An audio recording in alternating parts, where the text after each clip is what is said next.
Hello students, अब हम लोग जो स्टार्ट करने वाले हैं आज का ही एक और नया टॉपिक। वो नया टॉपिक क्या है? Due to straight infinite wire हम लोगों को इलेक्ट्रिक फील्ड फाइंड आउट करना है। इलेक्ट्रिक फील्ड किसकी वजह से फाइंड आउट करना है? स्ट्रेट होगा वायर, इनफाइनाइटली लॉन्ग होगा वायर। ठीक है, तो सबसे पहले मैं कंसीडर कर लेता हूं कि भाई वायर कैसा है। चलो, वायर को हम लोगों ने इनफाइनाइटली लॉन्ग कंसीडर कर लिया। ठीक है, कि इस तरीके का मेरा कोई वायर है। हम लोगों ने मान लिया ये पॉजिटिवली चार्ज्ड है। ठीक है, अब ये इनफाइनाइट तक है। एक्चुअली बोर्ड पे तो हम इनफाइनाइट दिखा नहीं सकते, तो मैंने इसको इनफाइनाइट दिखाने के लिए ये काम कर दिया। अब देखो, वायर के उसमें आप समझे कि वायर को हम लोग किस तरीके से क्या कर सकते हैं। अब देखो, सबसे पहली बात आएगी कि गॉस लॉ के अप्लाई करने के लिए हमें क्या चाहिए? कोई सिमेट्रिक फिगर चाहिए जो इसे एनक्लोज कर सके। हमें ऐसी फिगर की रिक्वायरमेंट पड़ेगी जिसपे वैल्यूज आपकी चेंज ना हो। तो अगर आपकी कोई वैल्यू चेंज ना हो, उसके लिए मैं क्या कर सकता हूं? तो मैं एक बात समझो, आप लोगों ने देखा होगा कैंडल।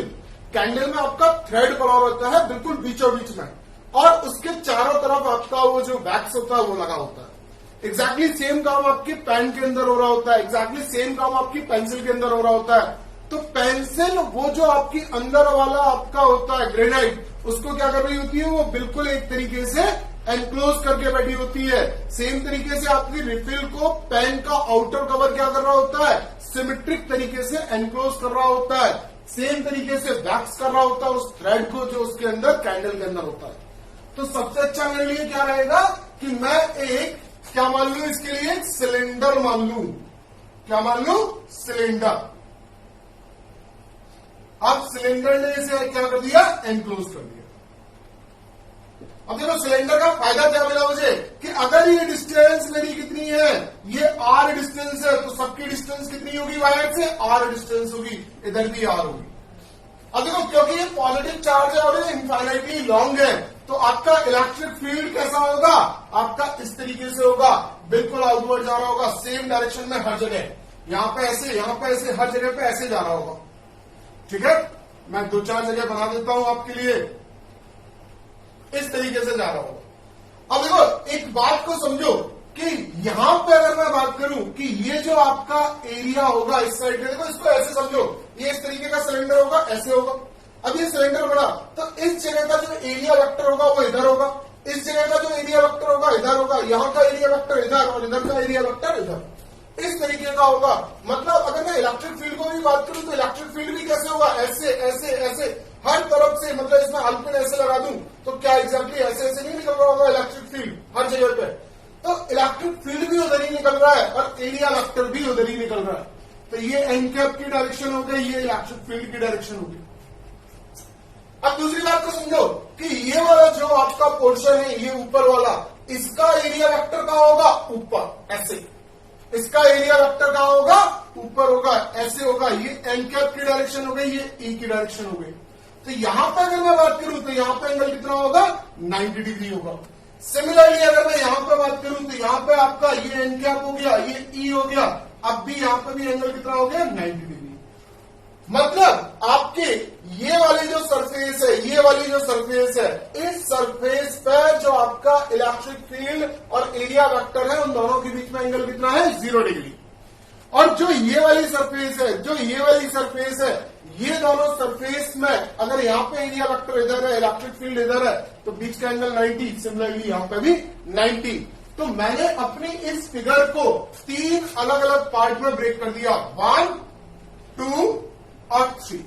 ये इसका बेस, ये इसका टॉप, और ये इसका वो कार्व्ड सरफेस।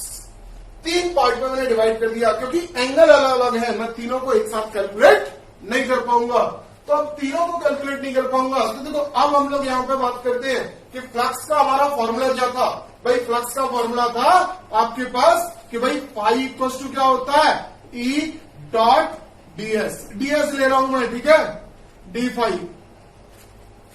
स्मॉल फ्लक्स की बात कर रहे हैं, केवल इस वजह से डी लगा दिए गए हैं, अदरवाइज तो phi equals to E into delta S. ठीक है, तो अब अगर मैं बात करूं कि मुझे नेट निकालना हो, तो नेट निकालने के लिए मैं क्या कर दूं? इंटीग्रेशन कर दूं। तो भैया इंटीग्रेशन कर दिया मैंने, डी फाई वेक्टर और आपका क्या हो गया, वेक्टर हटा देते हैं, क्या हो जाएगा ई ds और cos थीटा इंटीग्रेशन।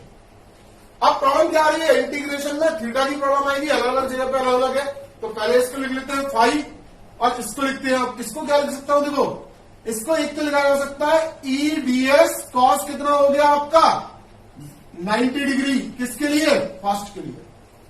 सेकंड के लिए क्या हो गया ई ds cos कितना हो गया 0 डिग्री। थर्ड के लिए कितना हो गया ई ds cos कितना हो गया 90 डिग्री। अब देखो cos 90 की वैल्यू 0 होने की वजह से ये पूरा का पूरा टर्म 0, cos 90 की वैल्यू 0 होने की वजह से ये पूरा का पूरा टर्म 0।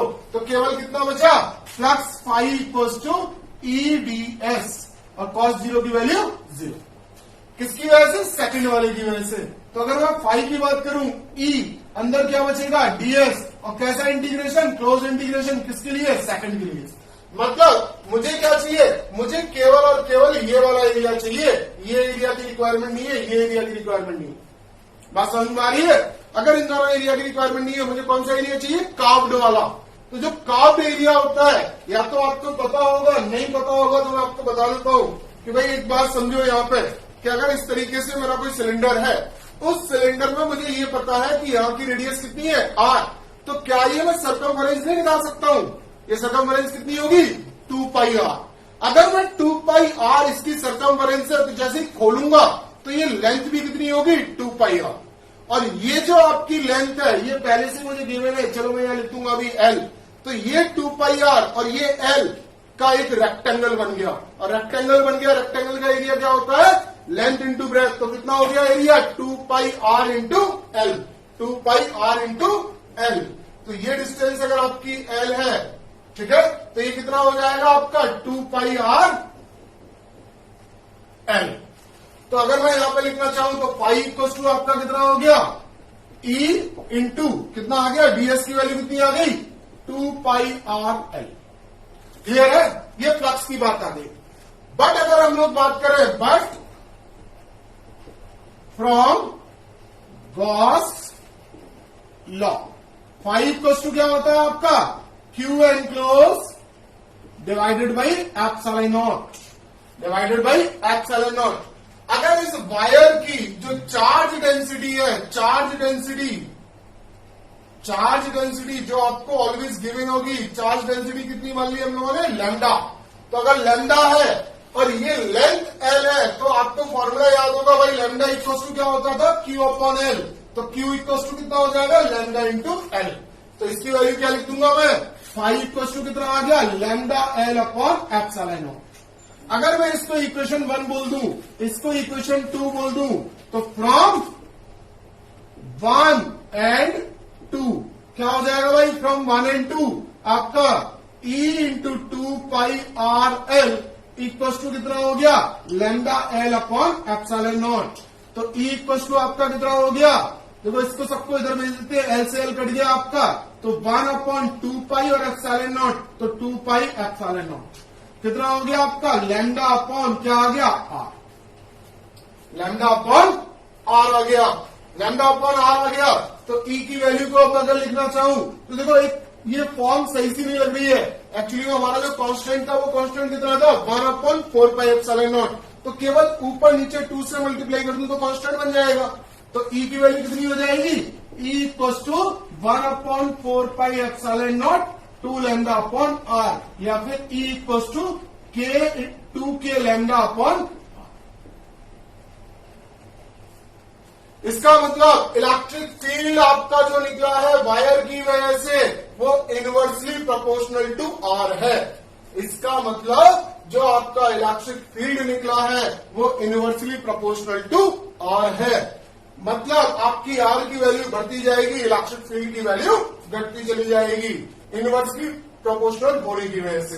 तो ये हम लोग इस तरीके से आप क्या कर लिया करोगे, इलेक्ट्रिक फील्ड निकाल लिया करोगे। किसकी वजह से निकाल लिया करोगे, due to infinitely long uniformly charge wire of charge density lambda.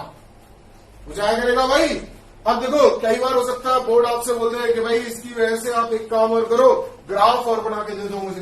तो अगर मुझसे ग्राफ पूछ लिया जाए तो मैं ग्राफ कैसे बनाऊंगा, ग्राफ की बात कर लेता हूं भाई। ग्राफ के लिए देखो अब मैं फिगर मिटा दे रहा हूं, पहले स्क्रीनशॉट ले लो, ले लिया। चलो अब मैं ग्राफ की बात कर लेता हूं, हटा देता हूं इसे। अब देखो ग्राफ कैसा होगा, मैंने आपको ग्राफ वाली एक क्लास दूंगा, अगर आपको नहीं पता है तो फिलहाल के लिए समझ लो कि भाई ये क्या है, आपका इनवर्स रिलेशन है। इनवर्स रिलेशन होगा तो ऑलवेज आपका ग्राफ कैसा बनेगा, हाइपरबोला। हाइपरबोला का मतलब आपका अगर यहाँ पे ई है और ये आर है तो आपका ग्राफ ऐसा बनेगा। मैं आपको ग्राफ की क्लास में ये बिल्कुल क्लियर करा दूंगा कि ये ग्राफ ऐसे क्यों बनते हैं, ठीक है। मैं ग्राफ की एक क्लास लूंगा, फिजिक्स में आपको ग्राफ कभी परेशान नहीं करेंगे फिर उसके बाद, ठीक है, कभी भी आपके ग्राफ परेशान नहीं करेंगे। फिलहाल के लिए आप याद रखें कि इनवर्स रिलेशन होगा तो ग्राफ ऐसा होगा, ठीक है, हो जाया करेगा, ठीक है। तो ये हमारी जो फर्स्ट एप्लीकेशन थी वो यहाँ पे कंप्लीट होती है। अब हम लोग कहाँ मिलेंगे, अब मिलेंगे हम लोग सेकंड एप्लीकेशन में। अब इलेक्ट्रिक फील्ड हम लोग फिर निकालेंगे, मगर इस बार किसकी वजह से निकालेंगे, प्लेन शीट की वजह से। किसकी वजह से निकालेंगे, प्लेन शीट की वजह से निकालेंगे। तब तक के लिए आप स्टडी करें बढ़िया तरीके से, बोर्ड का बहुत फेवरेट टॉपिक है, इस बात को आप याद रखें। और प्लीज आप लोग चैनल को सब्सक्राइब करें, वीडियो पर लाइक, कमेंट और शेयर करें ज्यादा से ज्यादा जितने आप कर सकते हैं, जिससे कि हम लोग मोटिवेट हों। तब तक के लिए thank you guys, good luck.